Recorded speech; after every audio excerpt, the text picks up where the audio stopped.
ایک چھوٹا سا پودا تھا تو جامعہ، جو اخلاص سے اب تناور ہوا۔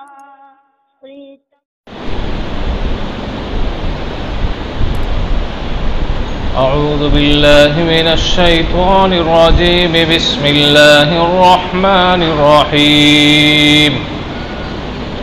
فلا اقسم بالشفق واللیل وما وسق والقمر اذا اتسق لتركبن طبقا عن طبق وما لهم لا يؤمنون وإذا قرئ عليهم القرآن لا يسجدون بل الذين كفروا يكذبون والله أعلم بما يوعون فبشرهم بعذاب أليم إلا الذين آمنوا وعملوا الصالحات لهم أجر غير ممنون۔ یہ سورۃ الانشقاق کے آخر کی آیت ہے۔ اس سے پہلے کی آیتوں کی تفسیر ہو چکی تھی۔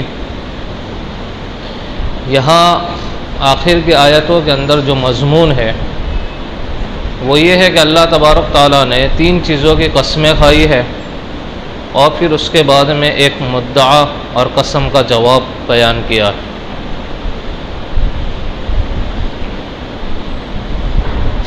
دیکھو، انسان کی یہ ایک زندگی ہے، اس کے بعد میں 2 زندگیاں اور آنے والی ہیں۔ ایک برزخ کی زندگی ہے اور دوسری زندگی آخرت کی ہے۔ تو برزخ کی جو زندگی ہے وہ ایسی زندگی ہے کہ اس میں دنیا کے کچھ اثرات پائے جاتے ہیں اور آخرت کے بھی حالات ہوتے ہیں زیادہ تر۔ تو یہ گویا دنیا کا ضمیمہ اور آخرت کا مقدمہ ہے۔ دنیا کا ضمیمہ اور آخرت کا مقدمہ ہے۔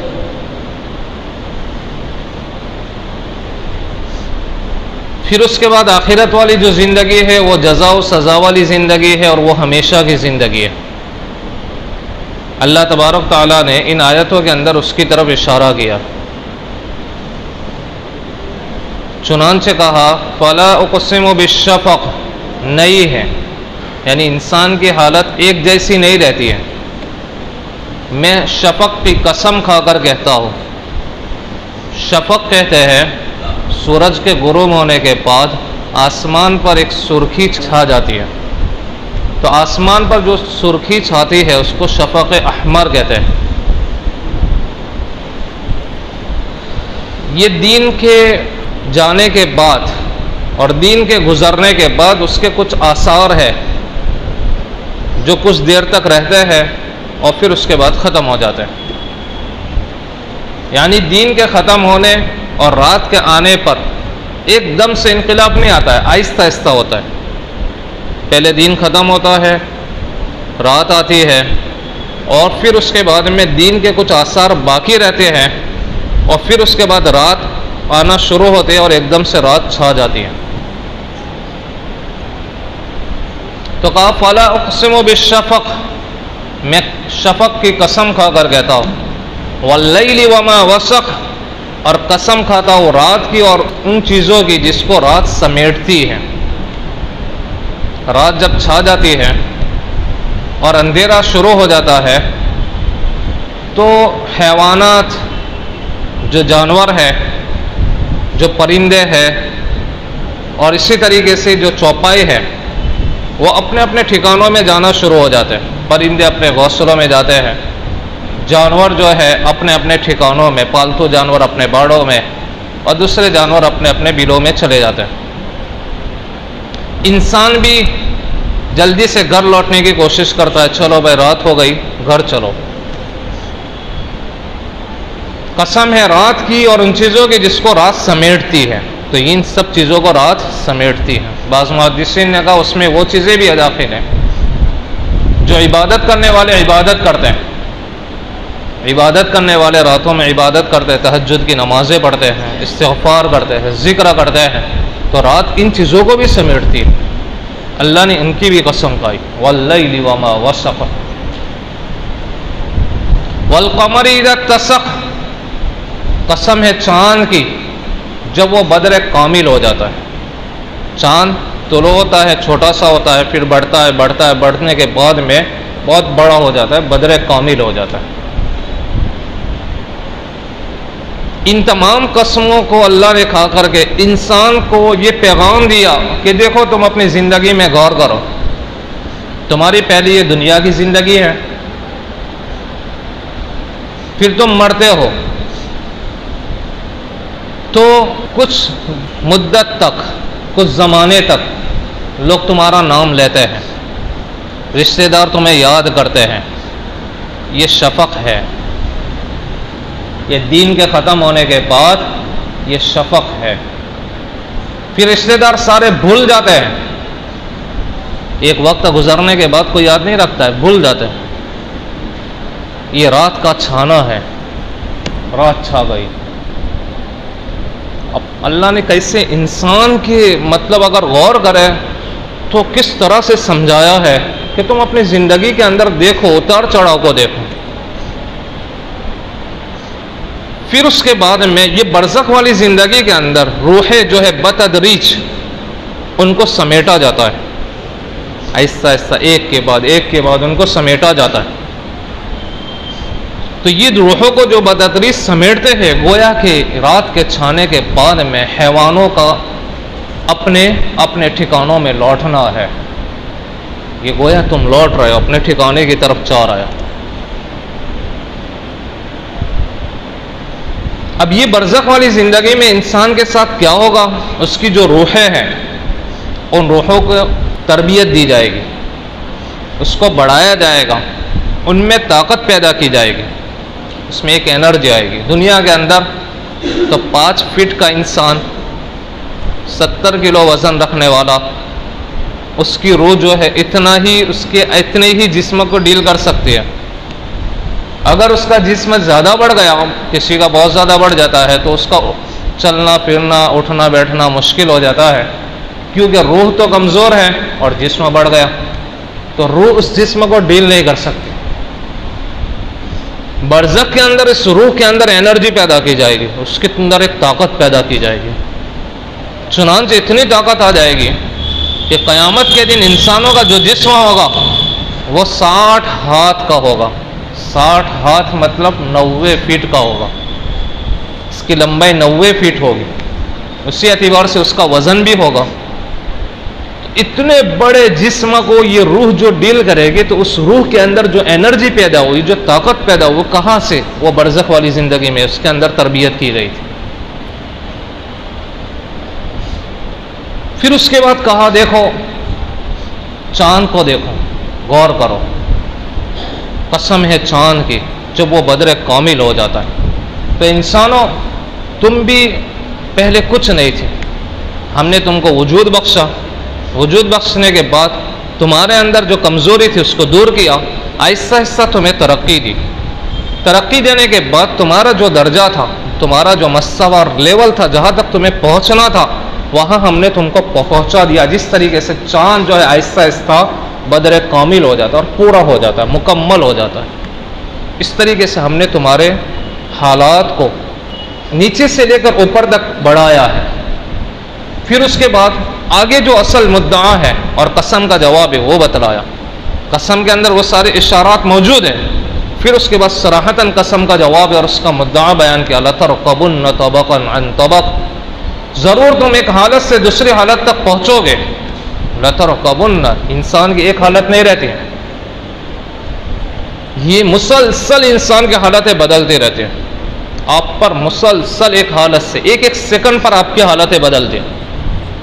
تم ایک حالت سے دوسری حالت پر پہنچو گے اور ایک دوسری زندگی جو شروع ہوگی تو وہ تو ایک عجیب ہی حالت ہوگی، برزخ والی زندگی، پھر آخرت والی زندگی۔ لَتَرْكَبُنَّ طَبَقًا عَنْ طَبَقٍ۔ تو انسان پر جو انقلابات آتے ہیں، انقلابات جہاں واعظ رب ہے سن لو، انقلابات جہاں واعظ رب ہے سن لو، ہر تغیر سے آتی ہے صدا ففہم ففہم۔ ہم اپنے اندر تغیرات پہ غور کریں کہ ہم پہلے کیا تھے، کیا سے کیا ہوئے اور کیا ہوتے جا رہے ہیں، اور چیزیں کیسے بدلتی ہیں۔ یہ حالات ایک جیسے نہیں رہتے، زمانے کے حالات، زمانے کے لحاظ سے عمومی حالات بھی بدلتے ہیں اور انسان کی نجی اور پرائیویٹ حالات بھی بدلتے ہیں۔ آپ علیہ الصلوۃ والسلام نے ایک روایت کے اندر ارشاد فرمایا، حضرت عبداللہ بن عباس رضی اللہ تعالیٰ عنہ سے مروی ہے کہ میری امت پچھلے لوگوں کی روش اختیار کرے گی اور ان میں ان کے جیسے حالات آوے گے۔ اگر پچھلے لوگ جو ہے گوہ کے سوراخ میں گئے ہیں تو یہ لوگ بھی گوہ کے سوراخ میں جاویں گے۔ انہوں نے کھلے عام زنا کیا ہے تو میری امت کے لوگ بھی اس کو کریں گے۔ مطلب ہے کہ امت کی آپ نے جس وقت ارشاد فرمایا تھا اس وقت تو یہ حالات نہیں تھے، تو آپ نے فرمایا حالات بدلیں گے، ایسے حالات بدلیں گے، زمانے کے لحاظ سے عمومی حالات بھی بدلیں گے۔ آج تو ہم دیکھ لیں ایک ایک دن میں حالات بدلتے ہیں، کیسے زمانے کے اندر پوری چینجنگ ہو جاتی ہے، عمومی حالات بدلتے ہیں، پھر انسان کے اپنے نجی پرائیویٹ حالات بھی بدلتے رہتے ہیں۔ تو لَتَرْكَبُنَّ طَبَقًا عَنْ طَبَقٍ۔ پھر اس کے بعد میں کہا کہ کیا کرنا ہے، تمہارے حالات تو بدلیں گے، بدل کر کے سیدھے ہمارے پاس آؤ گے، مگر دنیا میں رہ کے کیا کرنا ہے؟ تو ہم تمہیں سمجھاتے ہیں۔ ہم نے اس قرآن کو ان لوگوں کے سامنے پیش کیا تھا جو قرآن کے مخاطبین اول تھے، پہلے مخاطب تھے۔ ان سے کہا تھا کہ قرآن کو لو، پڑھو، سمجھو، مگر انہوں نے روگردانی کی، اراس کیا، پشت پھیر لی۔ وَإِذَا قُرِئَ عَلَيْهِمُ الْقُرْآنُ، جب ان کے سامنے قرآن کو پڑھا جاتا تھا تو لا یسجدون، سجدہ نہیں کرتے تھے۔ سجدہ نہ کرنے کا ایک مطلب یہ ہے جو عام مفسرین بیان کرتے ہیں، وہ ہے کہ اللہ کے احکامات کو بجا نہیں لاتے تھے، روگردانی کر دیتے تھے۔ دوسرا ایک مطلب یہ ہے کہ سجدہ نہیں کرتے تھے، یعنی واقعی میں سجدہ کرنا۔ قرآن کے اندر کچھ آیتیں ایسی ہے جہاں پر سجدہ کرنے کا حکم دیا گیا ہے۔ امام اعظم حنیفہ رحمۃ اللہ علیہ فرماتے کہ یہاں پر سجدے کی آیت ہے، یہ میں نے جو آیت پڑھی وہ سجدے کی آیت ہے، آپ سب یاد رکھنا، سجدہ کرنا ہے۔ میں نے آیت کو بار بار پڑھا، آیت کا ترجمہ بھی کیا، پہلے پڑھا اور بعد میں بھی پڑھوں گا، لیکن مجلس ایک ہونے کی وجہ سے ایک ہی سجدہ آئے گا، مجلس ایک ہے اس لیے ایک ہی سجدہ آئے گا۔ اور جو لائیو سنتے ہیں ان لوگوں پر بھی سجدہ آئے گا، ہاں جو ریکارڈنگ سنتے ہیں ان کے اوپر سجدہ نہیں آئے گا۔ جو لائیو سنتے ہیں ان پر سجدہ آئے گا اور جو ریکارڈنگ سنتے ہیں ان پر سجدہ نہیں آتا ہے۔ امام اعظم حنیفہ رحمۃ اللہ علیہ فرماتے ہیں القرآن میں الف لام عہدی ہے، یعنی سجدے کی آیت، خاص سجدے کی آیت جب ان کے سامنے پڑھی جاتی ہے تو وہ سجدہ نہیں کرتے۔ حضرت ابو ہریرہ رضی اللہ تعالیٰ عنہ کی روایت ہے کہ آپ علیہ الصلوۃ والسلام نے ارشاد فرمایا کہ بندہ جب سجدہ کرتا ہے، یعنی سجدے کی آیت پڑھتا ہے یا سنتا ہے اور اس کے بعد جب سجدہ کرتا ہے تو شیطان بڑا ہی نامراد اور خسران کے حالت کے اندر ہو جاتا ہے اور رونا پیٹنا شروع کرتا ہے، کہتا ہے کہ مجھے جس وقت کا حکم دیا گیا سجدہ کا کہ انسانوں کا سجدہ کرو تو میں نے سجدہ نہیں کیا اور میں برباد اور ہلاک ہو گیا۔ یہ انسان عجیب ہے، جب اس کو اس کا رب کہتا ہے کہ سجدہ کرو تو فوراً سجدے میں چلا جاتا ہے۔ تو اس وقت اس کو اپنی ہلاکت پر افسوس ہوتا ہے، اور انسان کا چونکہ دشمن ہے اس لیے دشمن کی اچھی بات اس کو بھاتی نہیں ہے، اس لیے اس کو جلن ہوتی ہے، اس جلن کے اندر آہو واویلا مچاتا ہے۔ اس میں ہمارے لیے پیغام ہے کہ ہم ان آیات کو جب سنیں پڑھیں تو سجدہ کریں، کہ اللہ نے ہمیں حکم دیا ہے سجدہ کرنے کا۔ ہم تو اللہ کے حکم کے سامنے سرنڈر ہو جائیں گے، اللہ نے حکم دیا بس بات ختم۔ ہمارے اندر شیطان والا مزاج نہیں ہے۔ شیطان کو کہا گیا تھا کہ انسان کا سجدہ کرو تو اس نے کہا کہ نہیں، خلقتنی من نار وخلقتہ من طین، اس نے قیاس شروع کر دیا کہ آپ نے تو مجھے آگ سے پیدا کیا اور انسان کو مٹی سے پیدا کیا، اور آگ جو ہے مٹی کے مقابلے میں زیادہ بڑی ہوئی ہوتی ہے، اس کا مرتبہ بلند ہے، اور آگ اوپر اٹھتی ہے، مٹی نیچے رہتی ہے، لہٰذا میں بلند ہوں، میں اونچے درجے والا ہونے کی وجہ سے اور بلند رتبہ ہونے کی وجہ سے یہ جو کمزور مخلوق ہے میں اس کا سجدہ نہیں کر سکتا۔ اس نے صاف انکار کر دیا تھا، اس انکار کی وجہ سے وہ راندہ درگاہ ہوا، وہاں سے اس کو نکالا گیا تھا۔ حالانکہ یہ فرشتوں کا ساتھ میں رہنے والا تھا، عبادت کرتے کرتے کرتے کرتے اس نے اتنی عبادت کی تھی کہ بزرگان دین کہتے ہیں کہ یہ عالم تھا، عابد تھا، عارف تھا، اللہ کو پہچانتا بھی تھا، اللہ کو پہچانتا تھا، بہت بڑا عالم بھی تھا۔ عبادت تو اس نے اتنی کی، کہا جاتا ہے کہ اس نے کوئی جگہ چھوڑی نہیں جہاں اس نے سجدہ نہ کیا ہو۔ آسمانوں کے اندر اس نے بہت عبادت کی، فرشتوں میں رہ کر کے اس نے اپنا ایک مقام بنا لیا تھا۔ عارف بھی تھا، چنانچہ حضرت حکیم الامت فرماتے کہ جس وقت اس کو راندے بارگاہ کے اگر اس کو دھتکارا گیا تھا اور اللہ کے عین غضب کی حالت میں اس نے کہا کہ مجھے مہلت دے دو، اللہ نے کہا ٹھیک ہے، قیامت تک مہلت ہے۔ اس کو اللہ کی ذات کے بارے میں پتا تھا کہ یہ انسانوں کی طرح اللہ نہیں ہے، انسان تو غصے میں آپے سے باہر ہو جاتا ہے اور قابو کھو دیتا ہے، متاثر، غصہ اس کو متاثر کر دیتا ہے، لیکن اللہ کی ذات کے اندر انفعالیت، اثر لینا، یہ والی بات نہیں ہے۔ اللہ کی ذات عین غضب کی حالت میں بھی اس کو معلوم تھا کہ میں دعا کروں گا، میری دعا درخواست قبول کر لی جائے گی۔ اللہ نے اس کی درخواست قبول کر لی، قیامت تک کو مہلت دے دی۔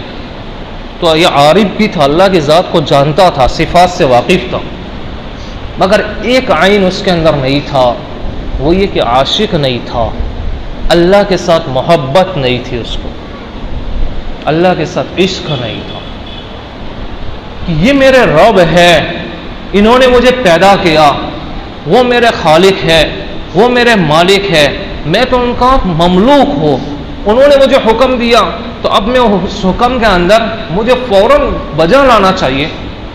چیمی گویا، چو چیرا، یہ بالکل نہیں ہونا چاہیے۔ اس کو چاہیے تھا کہ اسی وقت سجدے میں چلا جاتا، پروردگار ٹھیک ہے آپ نے کہا تسلیم ہے، لیکن اس نے چو چیرا شروع کر دیا۔ تو اس کو گویا اللہ سے محبت نہیں تھی، اصل چیز ہے اللہ سے محبت۔ اس میں پیغام ہے کہ اللہ سے محبت پیدا کرو۔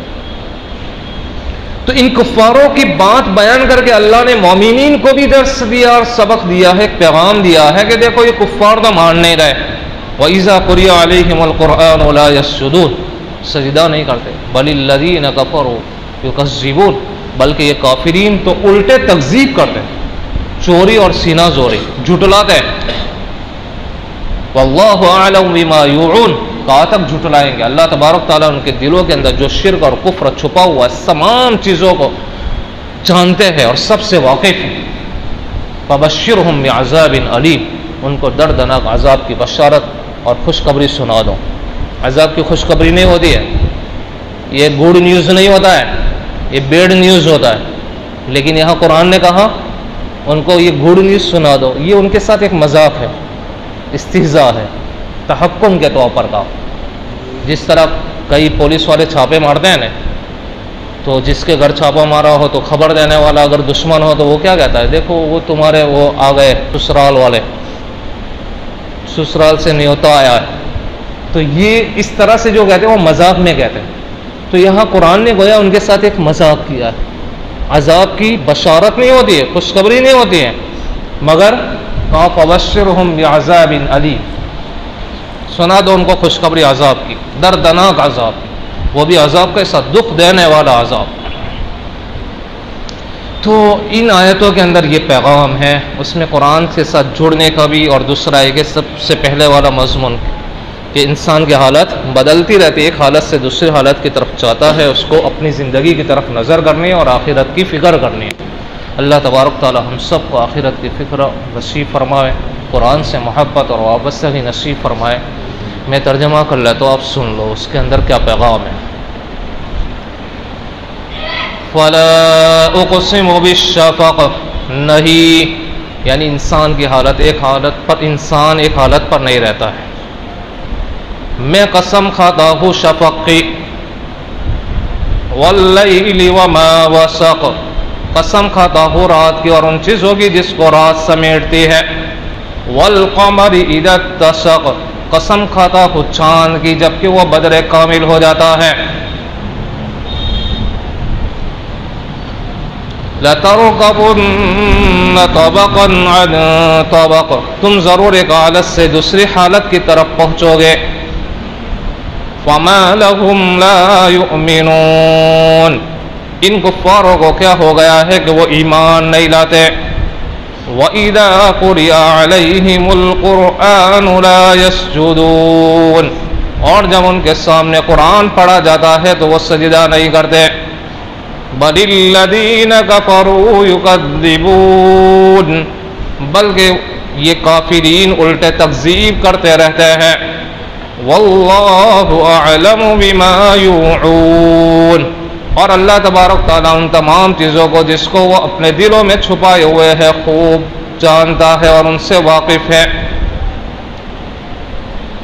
فَبَشِّرْهُم بِعَذَابٍ أَلِيمٍ، ان کو دردناک عذاب کی بشارت سنا دیجئے، إِلَّا الَّذِينَ آمَنُوا وَعَمِلُوا الصَّالِحَاتِ لَهُمْ أَجْرٌ غَيْرُ مَمْنُونٍ، مگر وہ لوگ جو ایمان لائے اور جنہوں نے نیک اعمال کیا ان کے لیے نہ ختم ہونے والا صلہ اور اجر ہے، مومنین کے لیے ایسا اجر ملے گا، لیکن مومنین کے ساتھ نیک اعمال بھی کرنے والے دونوں چیزیں ہونی چاہیے، تو ان کے لیے اتنا اجر ہے کہ جو کبھی ختم نہیں ہوگا۔ دنیا کے اندر تو چیزیں ملتی ہیں تو ختم ہو جاتی، آخرت میں ثواب ایسا ہوگا کہ غیر ممنون کبھی ختم نہیں ہوگا۔ بارک اللہ لنا ولکم فی القرآن العظیم ونفعنی وإیاکم بالآیات والذکر الحکیم۔